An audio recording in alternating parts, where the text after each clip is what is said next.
Manager ni David Licauco may reaksyon sa tambalang Barda. Ano ito ating alamin?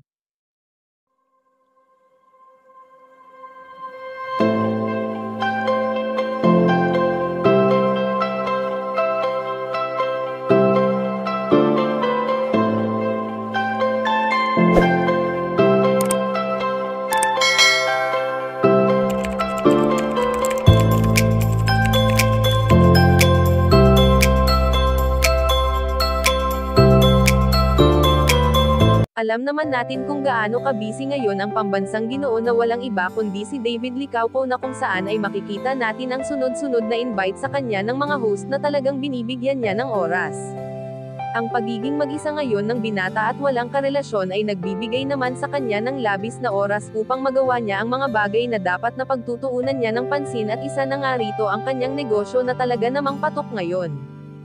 Sa pagiging businessman nga ni David Licauco ay halatang nakuha niya ito sa kanyang mga magulang na kahit may mga trabaho ay talaga namang nakakapag-isip pa rin ng mga bagay na talagang pagkakakitaan.